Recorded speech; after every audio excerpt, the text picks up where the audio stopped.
This is chapter number 1, the Indian Constitution.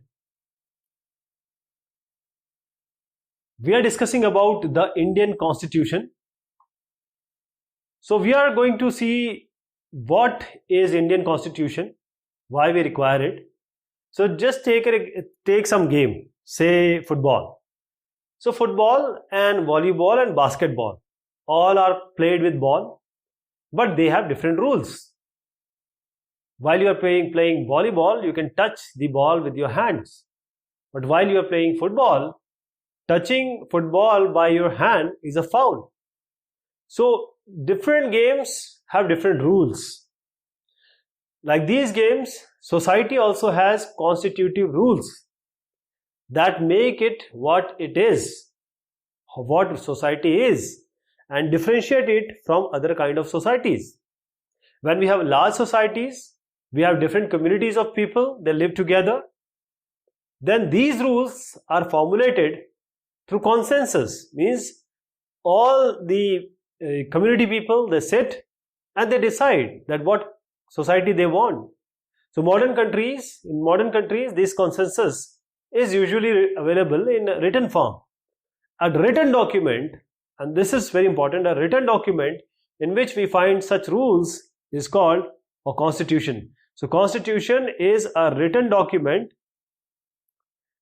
defining the rules, regulations, laws, how the society is going to be. So this constitution, who wrote it, what are the key features of this, our Indian Constitution? We'll try and see that what Indian Constitution means. But before going to Constitution, why does a country need a constitution? Before we go ahead, let me just show you this. This is a picture, and this picture is saying 1000 words. What it is saying is, in 1934, the INC, Indian National Congress, made the demand for Constituent Assembly.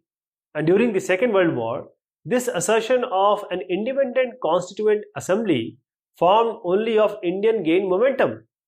This was convened in December 1946. So if you see there, you have this Constituent Assembly. We will show you one picture. So this is about Nepal, and we'll try to, the differentiation of the constitution or the constitution, why it is required, we'll discuss about Nepal also. So what was happening between December 1946 and December 1949? There was an assembly. So if you see this assembly, the Constituent Assembly drafted a constitution for independent India. Because the India has long been under the British rule. So the members of the Constituent Assembly, they have a proper approach. The task was that how this things which were happening earlier should not be there. This photo is, here you see, he is our first Prime Minister, Jawaharlal Nehru, and he is addressing the Constituent Assembly, who was responsible, or that was responsible for constitution of constitution. So today most of the countries of the world, they have constitution. While all democratic countries are likely to have constitution, it is not necessary that all countries that have constitution, they are democratic. So what I mean to say is, a democratic country will surely have a constitution. But if a country has a constitution, that doesn't mean it is democratic. Okay? So this way it is true. Democratic country has to have a constitution, it will have a constitution. But if country has a constitution, that doesn't mean that it is a democratic country. So the constitution serves many purposes. First and foremost is it lays out certain ideas that form the basis of the kind of the country that we as citizens aspire to live in. What kind of country the citizens thinks to be. We can put it in another way, a constitution tells us what the fundamental nature of our society is. Because country is not made up of just people. There are people of different faith, They're people of different communities. They're people of different caste, creed, religion. So they all have to come together and all the beliefs have to be agreed upon. So this constitution helped serve as a set of rules and principles that all persons in the country, they agree upon, and on the basis of which they want the country to be governed. So this includes not only the type of government but also an agreement on certain ideals that they all believe the country should uphold. So this is the first purpose of the constitution, is how the citizens wants the country to be.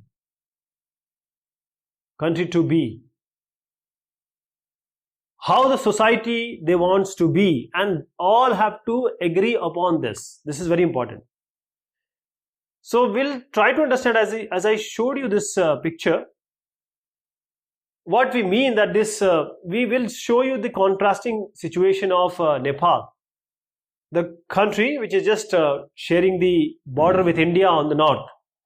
So until quite recently, Nepal was monarchy. Monarchy means a single person, like the king, he was the whole soul. He was governing the country. So the previous constitution of Nepal, adopted in 1990, it reflected the fact that final authority will rest with the king. But the people movement in Nepal fought for several decades in order to establish the democracy. And what happens in 2006, they finally succeed in putting an end to power of kings. Now the people have a written, they have a right, or they need to write a new constitution to establish the democracy. So the reason that they do not want to continue the previous constitution, because it does not reflect the ideas of the country that they want Nepal to be. And they did all the hard work fighting for the democracy. So as we saw in the game of football, in which if you change the rules, the game changes. So Nepal, by moving from monarchy to democratic government, it needs to change the constitutive rules also, which will govern the society. That is why the people of Nepal are in the process of writing a new constitution. The caption alongside you, if you just see, I'm going to explain that. This is the Nepal struggle for democracy. Let me just give you a hint. The country of Nepal has witnessed several people struggle. They were struggling to get democracy. So there was a people struggle in 1990 that established democracy that lasted for 12 years until 2002. In 2002, King Gyanendra, citing the Maoist uprising in the country as the background or as the reason, he began taking up different aspects of the government with the army assistance. The king then finally took over as the head of the government in February 2005. So in November 2005, the Maoists joined other political parties to sign a 12-point agreement.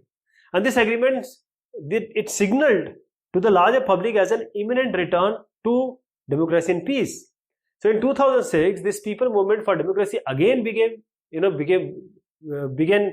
to be more immense. So it repeatedly refused the small concession that king is giving them. And finally, in April 2006, the king restored the third parliament and asked the political parties to form a government. So in 2007, Nepal adopted an interim constitution, and these are the photos or scenes where people actually came and they joined hand for the struggle of getting the democracy. One more important purpose of constitution is to define the nature of the country's political system.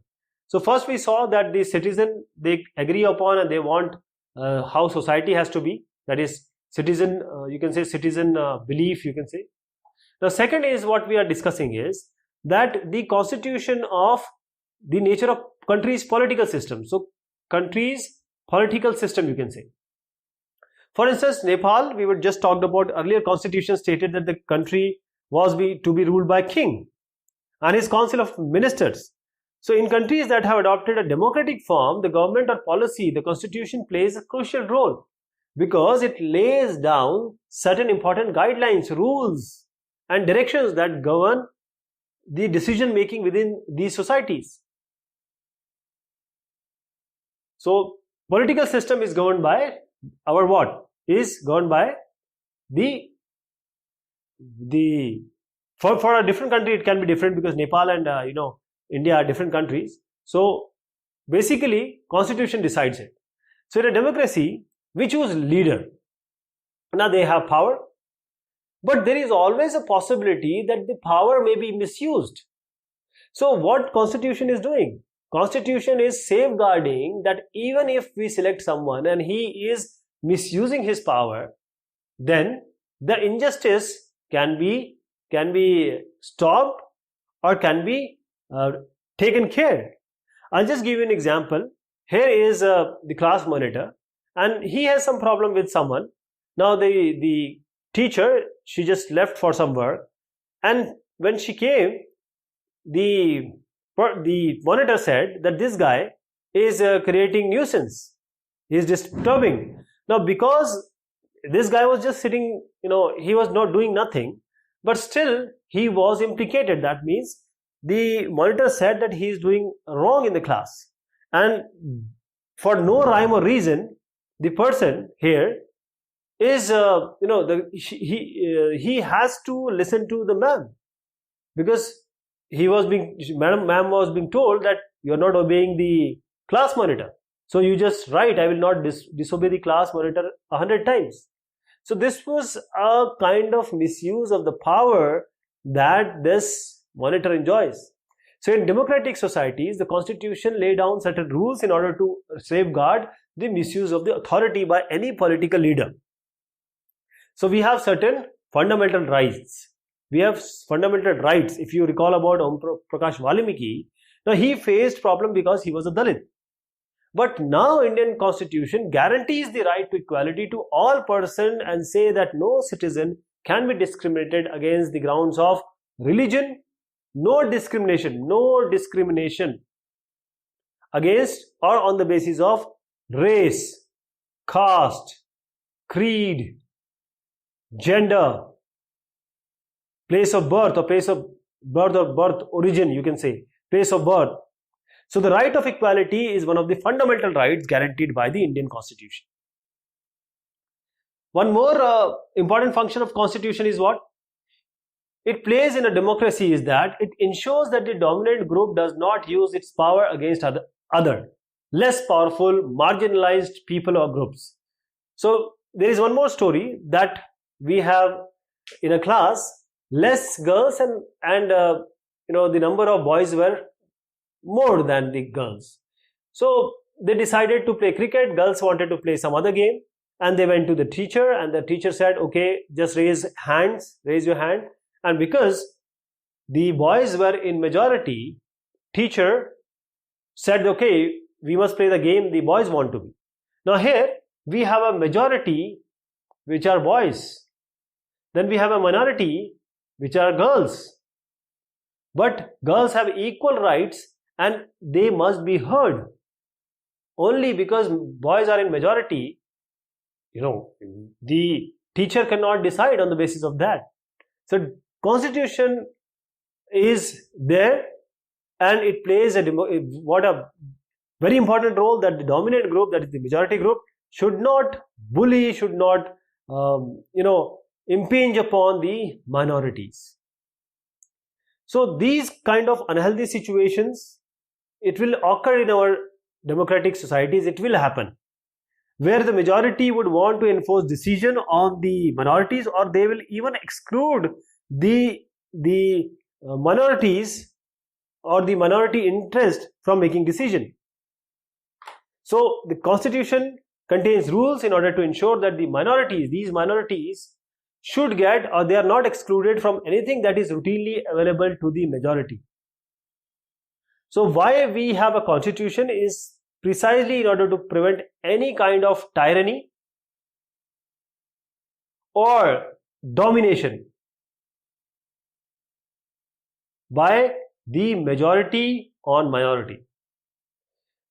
Inter-community domination, or members of, there can be two kind of domination, that is inter-community and intra-community. So let me write it as inter, and this is intra.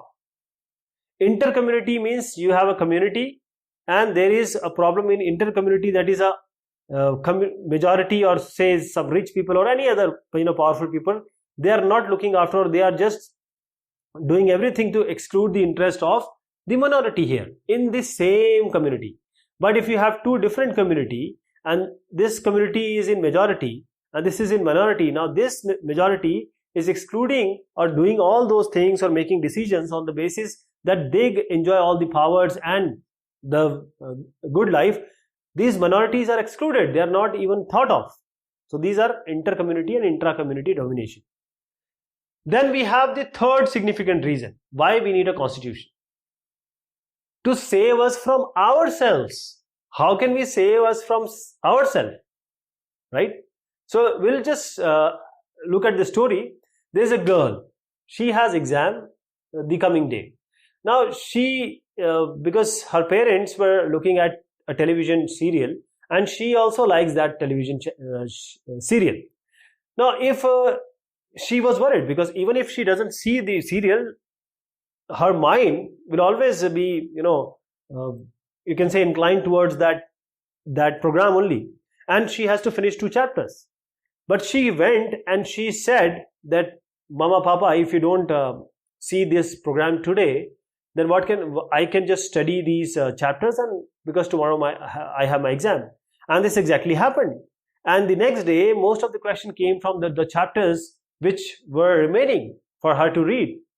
So the constitution helps to protect us against certain decisions that we might take that could have an adverse effect on the larger principle.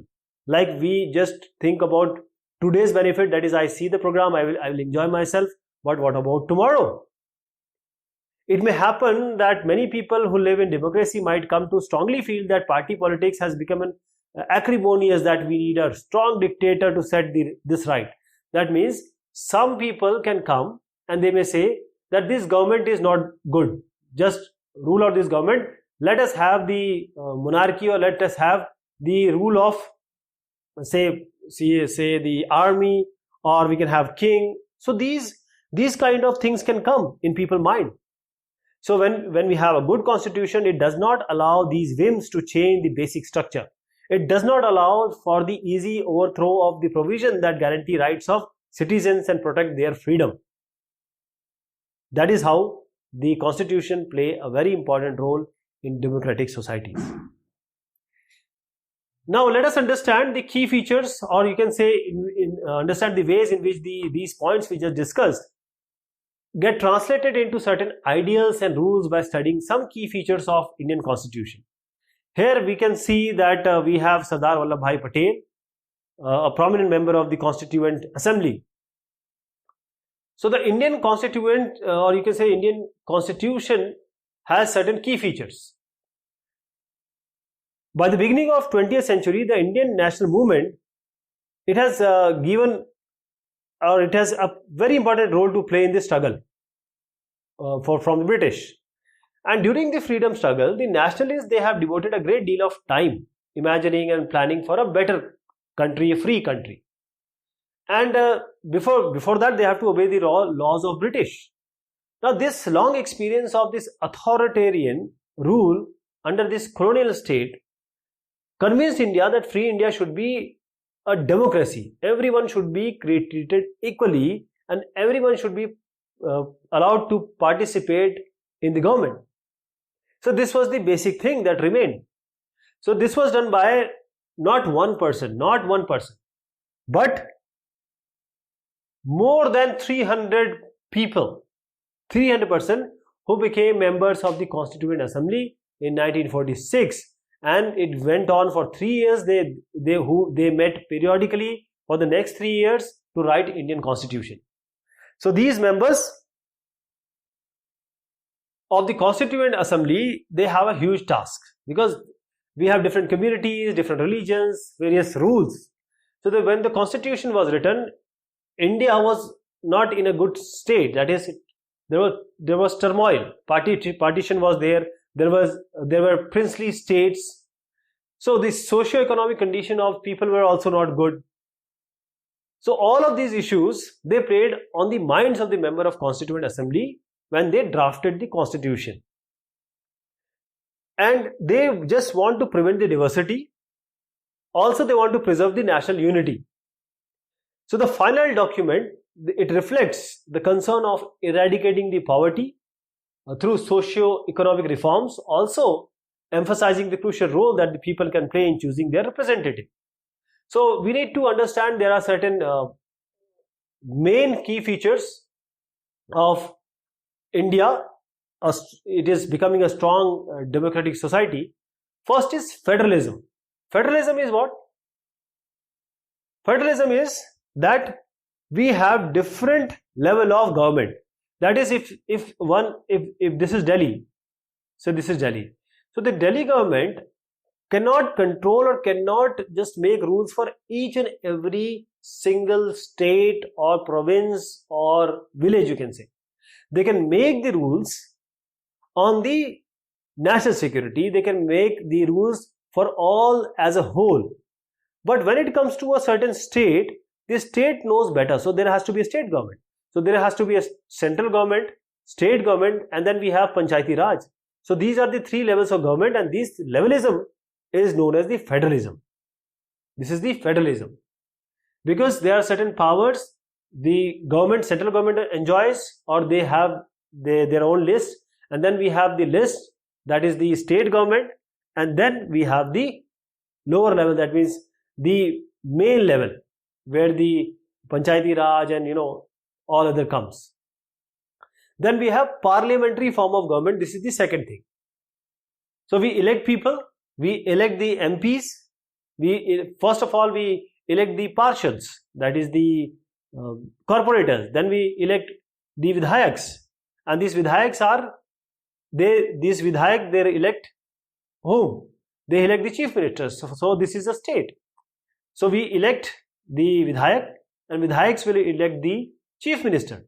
So this is the federalism only, but here we have the parliamentary government form of government, and then we have election, general election we call it. So we select some 500 plus, 540 plus MPs, that is member of parliament. Now this member of parliament will have constituencies, more than one constituency will contain more than one constituency of the vidhayaks. Okay, so every citizen of the country, he can vote and he can contest the election also. So we have universal adult suffrage, or universal, you can say, all the adults of the country, they can give vote, and they can also, this universal adult suffrage, that means they can vote and they can elect people. Then we have separation of power. Separation of power means we have legislature, then we have the executives, legislature, let me write legislature, then we have judiciary.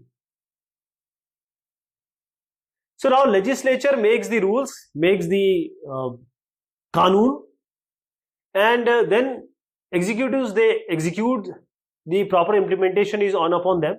Then we have judiciary. Any problem which arises between, say, state or state, between people in the state, between people and people. So these have different separation of power, and nobody can intervene. In fact, if I can say that judiciary is a different entity, is a different pillar of the, you can say, the democracy. So these are the separation of powers. So we have used a word state, that this state means not this state, that is the Delhi is a union territory. Say Uttar Pradesh, or say Kerala, they are states. But we are talking about state, that doesn't mean these state, but the Indian state, like the Nepal state, like the UK state. So now we have fundamental rights. Fundamental rights are what? Fundamental rights, because we have already seen the colonial rule. So fundamental rights means these were done, or these were there to protect the citizens against the arbitrary and absolute exercise of power by state. So the constitution is guaranteeing the rights of individual against the state as well as against the individual. And because we have minority communities, We don't want these minority communities to feel low. So the constitution guarantees the right of minority against the majority also. Let me tell you what Dr. Ambedkar has said. He has said that the fundamental rights have twofold objective. The first objective is that every citizen must be in a position to claim these rights, and secondly, that these rights must be binding upon every authority that has got the power to make law. So in addition to these fundamental rights, the constitution has a directive principles of state policy also. And why it was designed by the members of the Constituent Assembly to ensure that greater social and economic reforms in order to serve as a guide to the independent Indian state to institute laws and policies that help reduce the poverty of masses. So we have the fundamental rights, that is right to equality. All persons are equal before law, whether he is rich, she is of another gender, or say some other caste. Everyone is equal before law. Right to freedom, anyone can speak anything. Freedom of speech is there, freedom of expression is there, and all freedom is there. They can practice any profession, occupation, or business. Then right against exploitation, that is human trafficking, forced labor, employment of children under 14 years of age. This is all right against exploitation. The right to freedom of religion. You can choose any religion. You can also propagate any religion of your choice. You can go to any other religion. You can marry any person of any other religion. You can have friends of any other religion. Cultural and educational rights.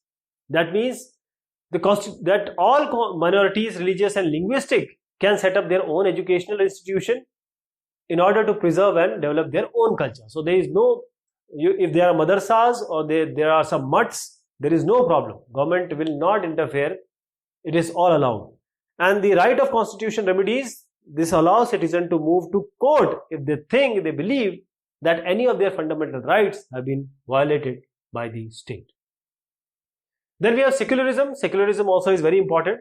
That secular state, because we have so many religions, this means that all religions are equal under the eye of constitution. First of all, the government, that means the secular state, is one in which the state does not officially promote any one religion. The government is not promoting it. Is not actually, it is written that they are not going to make anything or any act so that one religion is praised or they promote any other religion. We'll talk about this because there is a whole chapter, right?